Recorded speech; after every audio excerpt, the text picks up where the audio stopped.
Welcome to Rock Solid, the Round Rock Business Leaders Podcast.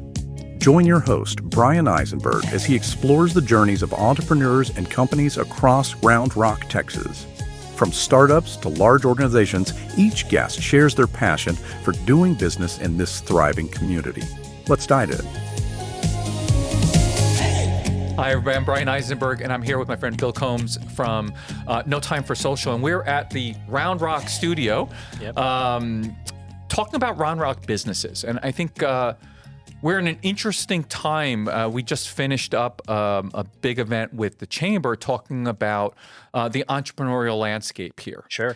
And you've obviously been here a while, and you've got your business here for a while, but I kind of want to dig into one, how you got here to Round Rock. Mm-hmm. Two, a little bit about what you're doing in the community here and how it supports your business. Sure. And then three, more about just how your business has become as successful as it has. Yeah. So let's start there. Like, how'd you get to Round Rock originally? Because we're two New Yorkers here in the middle of Round Rock in the Round Rock studio. So let's start there. There's not a lot of us here, but there are some. So I came to Round Rock via Kansas. So I went to KU, and I was in the Air Force, Air National Guard up there in the 127th Weather Flight.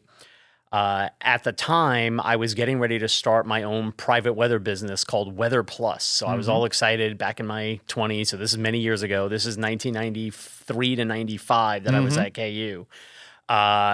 Met up with a couple guys that were also starting a company called Great Plains Weather Forecasting. We decided to merge together.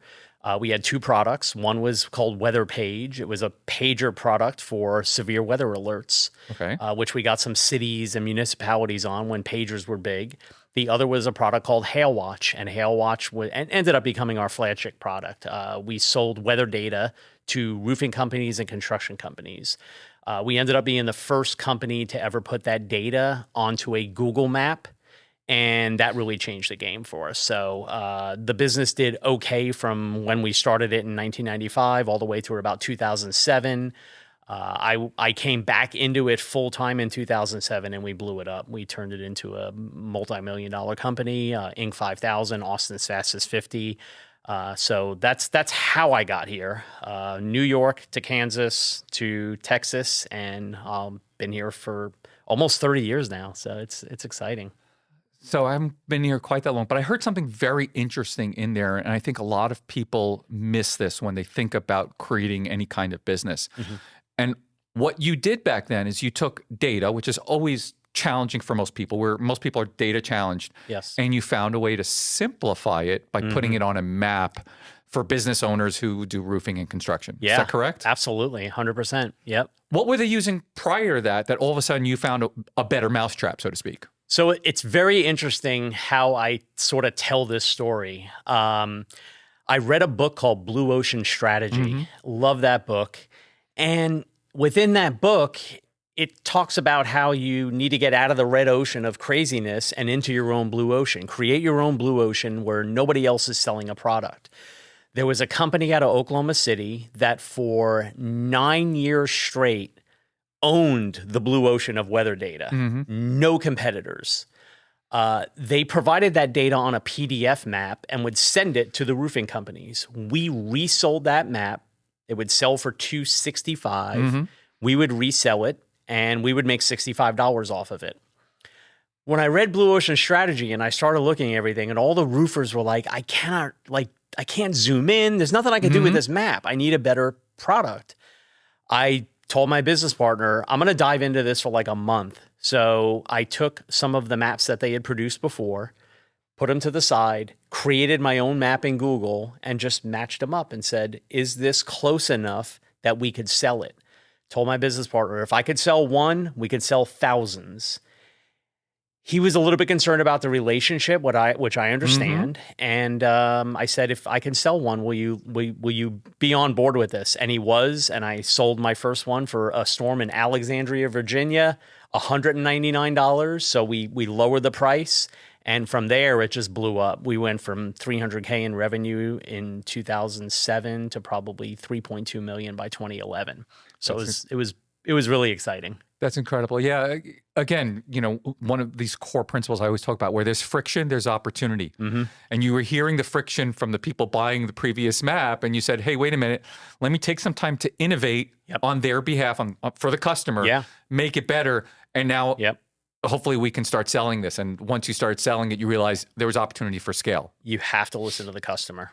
Yeah. If you're not getting feedback from your customers on what you can do better, what the company can do better, how you can better yourself for them, you're probably going to run into some roadblocks, maybe even not succeed in the future. So that's an important piece, and that's something we do consistently, even now with No Time for Social. That's where I want to get to next is I know the background behind the story. You had just done an event, a visibility event at the library, talking about, how to be successful in setting up your Facebook ads. And you kind of walk through a little bit of your back history on how you got started with No Time for Social. So can you share a little bit about that? Yeah, so that segue is interesting. So with weather, it never stops, which means Bill was on 24/7, 365 a year, maybe a couple months off in the winter because there's not a lot of hailstorms. But I remember spending 3 days straight in the office, just some painful situations of the weather controlling everything that I did because we had to produce these maps. We built it, right? I signed up for it. Yep. So when I built it and signed up for it, I wasn't thinking about the additional potential work that we may have in the future. I was fine with that until I had my son in 2009, and 2010 was a really, really big year for storms. And I just happened to find a way out, and it wasn't like I was trying to get out, but I knew that I was, medically I wasn't doing very well. I was burning out. I was like, there has to be a way. So I ended up selling my interest in the company. I got a job in corporate, which I had done some corporate work before. And after that, I had a bunch of my roofing companies saying, hey, you did so well on Facebook with Hail Watch, because I was running ads. I was getting customers. We were selling hail maps. I mean, it was, like I said, that's how we got to that 3 million mark. I just had to make a change. So once they started telling me, hey, you did so well with Hail Watch, I found my next idea. They kept telling me, Bill, I've got no time for social. I've got no time for social. And I decided that's my next company name. So got about 10 of them. And I said, hey, I'll run your Facebook ads and your marketing for $400 a month or whatever it ends up being back then.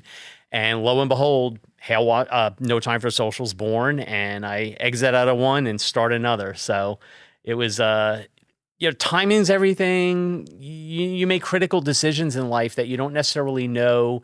I call them sort of life-changing 180s, right? The only reason I got to Kansas was because my weather unit in the Hamptons closed up while I was in school.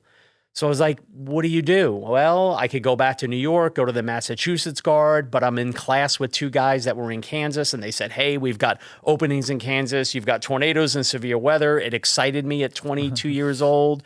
So that was a 180 decision where I was like, my original plan is to go back to New York. My updated plan is to move to Kansas. Again, another 180 is I'm going to start my business in Kansas, and who knows where that goes. I meet up with 2 guys that are starting a business, and they're already moving to Austin. So I was like, critical decision, right? Fork in the road. I have to move to Austin if I want to do this. So that's what I did. And then same thing with leaving Hail Watch or anything weather and segueing into No Time for Social. So I know I've got about 1 or 2 more of those in me, and you and I have talked about that. So we'll see what the next life-changing 180 is for me. But so I heard a few critical things there. So number one, obviously, as a life entrepreneur, be prepared for pivots, right? Find those opportunities. Oh, yeah. But I heard something even more important that, again, you only learn this a little later in life as an entrepreneur because, same as you, I started being an entrepreneur when I was 25 years old. Yep. Finding that work-life balance. Yes. Okay. Obviously, you said you had your kid, you had a medical condition. That entrepreneur grind can really get to you. Yeah. Yeah. What is it about Round Rock, the Austin area, and because I see it so commonly, that we do have a way to find that balance here? Why do you think that is? I think the way that the city has set up the environment the way that they have a partnership with the Round Rock Chamber for building and managing entrepreneurship, I think has really kept me here. I moved here in 97, so I can't remember what the sign would say on the 10-year, you know how you have the signs, Round Rock population, it updates every 10 years. I think it was probably at 53,000 when I moved here. So now we're probably more than double that. We're going to double that again, and then we'll probably be at the capacity, maybe 225 to 235 in residents. So what I see is the foundation has been built. We've got the infrastructure in place. We've got people in leadership positions at the chamber and at the city that want to see good people come in, build and run and manage businesses. And I'm here to support that. So for me, it's kept me here because of the foundational structure.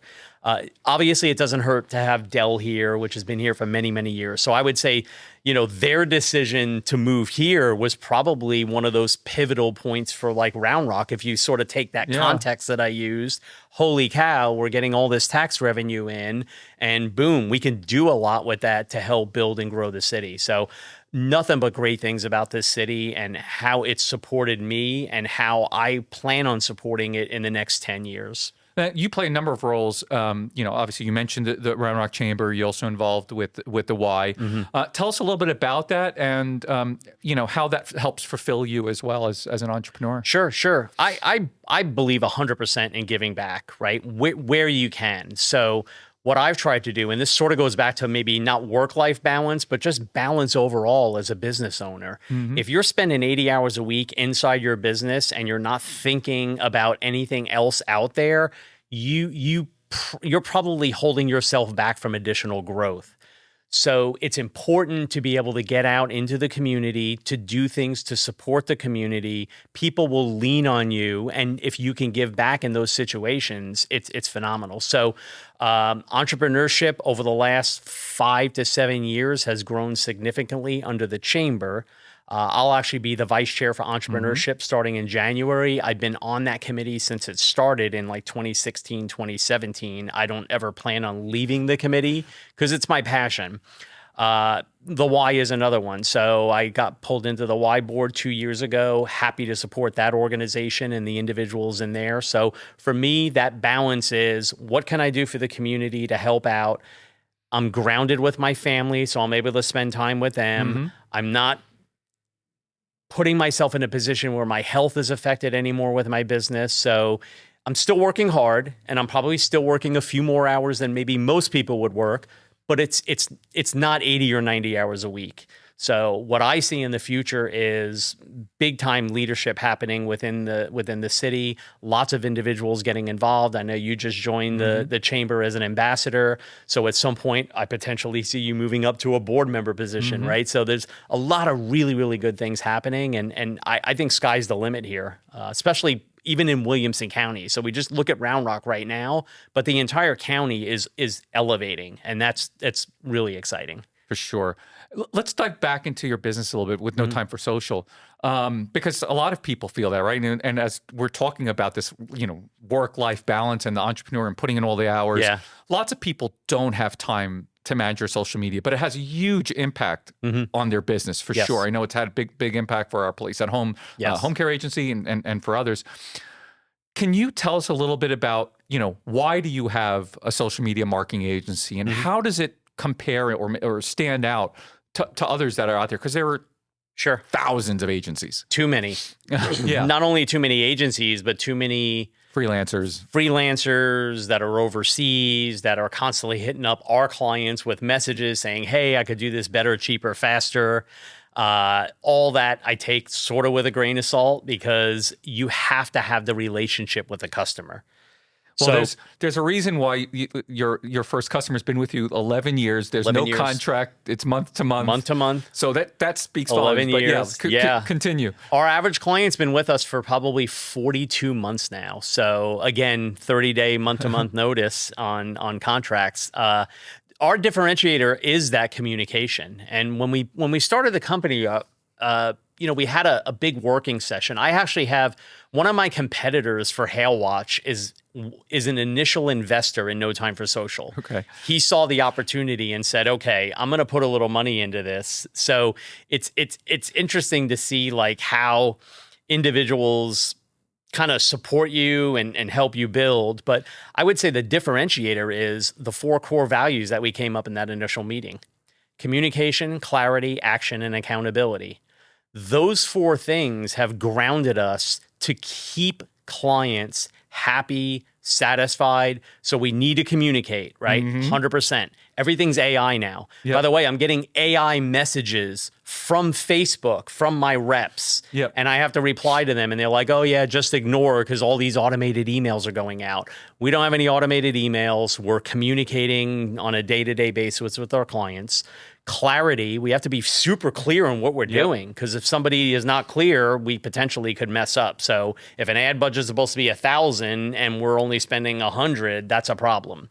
Action, we're monitoring these accounts 24/7 in most cases, unless we're sleeping, and accountability. So we've got to be accountable to everything we're doing. So if there's something that's messed up, we're going to fix it.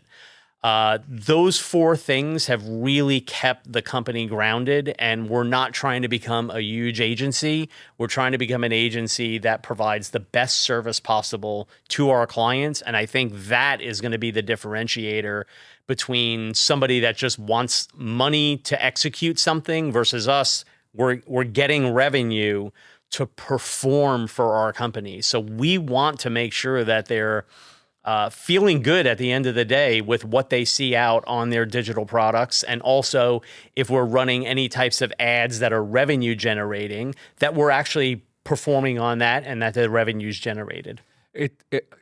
I love these 4 attributes, because someone asked me the other day, someone who runs an SEO agency, and they said, well, why, if SEO is the biggest traffic driver for most websites, right? Why do the agencies struggle so much?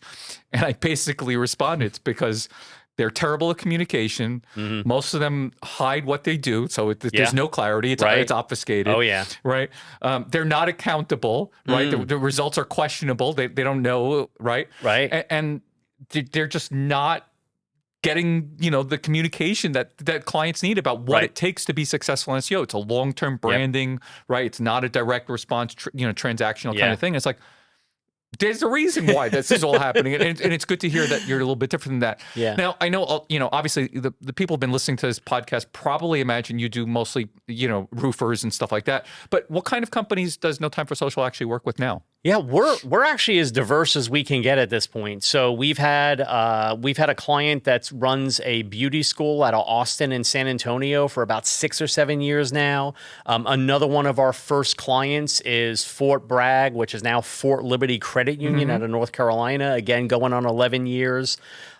We work with several nonprofits locally, and that's really my passion is supporting these nonprofits. So Hope Alliance, which is the Women and Children's Battered Shelter in Williamson County, going on about 4 or 5 years with them. Annunciation Maternity Home out of Georgetown. So we have several nonprofits, and recently Central Texas Community Foundation, which love that organization. They do a lot of good for the community, and we're really happy to work with them. And that's a trajectory in 2025 that we're going to continue to pursue. So if we can get a few more nonprofits that have the budget in place, they don't have any time for social, and they need a company that knows anything and everything about this platform inside and out, they come to us. So, we're looking to expand as much as we can going forward within means. So that's really our focus. So let me ask you one last question. So, our audience is a lot of business owners who may or may not have time for social. Sure.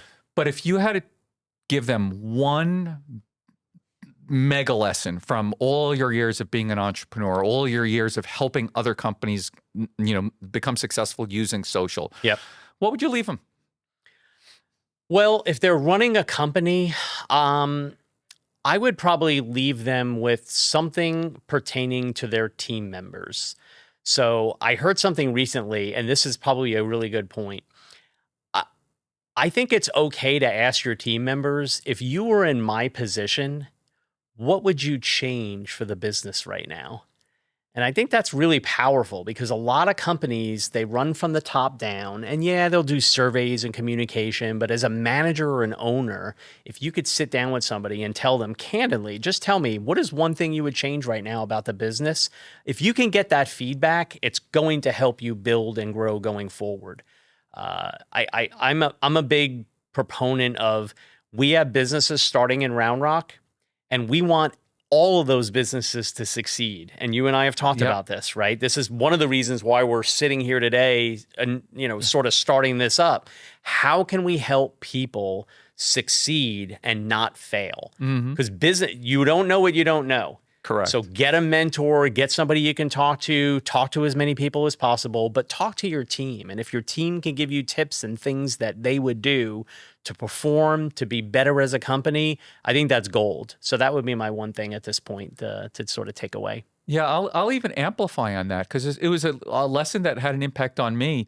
I was at one of the early morning chamber events talking about, recruiting and retaining talent. And some of the things I heard and refined in what we were doing for hiring caregivers for a place at home was really getting into their mindset, really understanding the frustrations they have with the traditional agency and how their managers or owners have treated them. Sure. And address that right into even our recruiting ads. Yeah. And it has made all the difference where, again, we're overperforming for the rest of our franchise system because we're doing that, and I'm not spending any money for my Indeed ads, but they're outperforming, and it's that. I love it. It's listening to the team members. It's listening to the community. It's tapping into the community. And I think that's probably the biggest lesson we can take away from everything you've done and that's made you successful is plugging into the community, getting from them, giving back, and letting that amplify the success that you have. Yeah, it's been a great journey. You mentioned Indeed ads. It's funny. I actually subscribe to keywords on Indeed for digital marketer manager.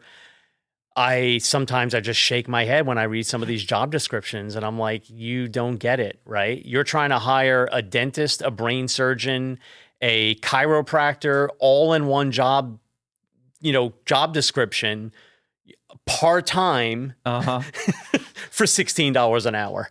It's just some of the job descriptions don't match up. And oftentimes I'll reach out to them trying to help them, saying, hey, check this out. This might be a better way for you to approach it. So I think, there's a lot of uncertainty out there, but a lot of leaders in the community that want to help. So I feel like we're in a really good position right now in Round Rock. Okay, so closing question. Yes. Please share with us one of your favorite Round Rock gems. It could be favorite restaurant. It could be a place you like to go hang out. What favorite business? Whatever it is. What's favorite event? Go for it. Most people would say the donuts, and which is great. My favorite part about Round Rock, and it's just due to locality, is the fact that I live, about 100 yards north of Old Settlers Park. And they're about to do a big revamp on the park. I ride my bike through there almost every day if I can. So for me, it's the reason I bought my house out there. I love to fish. So I used to own a house a little bit further west over by Stony Point. And when they started building the community out by Round Rock, out by Old Settlers Park, I decided, you know what, I'm going to move out there because I like to fish. And it would be great to be across from a park that's probably never going to get developed. So that's my favorite part is Old Settlers Park. There's some great parks around, but I feel like that one has been really just a gem for us to live by. Thank you so much for your time today. Really appreciate it. Really hoping that this podcast has an impact on, people currently in the community who already have successful businesses and want to come out and share with others, but as well as that new entrepreneur who is looking to plug in, is looking to connect with people, is looking to learn the stories of maybe that path that they can follow to become successful in the community. And I know, for one, you've been a great pillar of the community to show what it's like when you can plug in and do all the things and give back to the community. So again, thank you so much for your time today. Yeah, absolutely. Happy to support it going forward and excited to see where it goes. Thanks, Brian.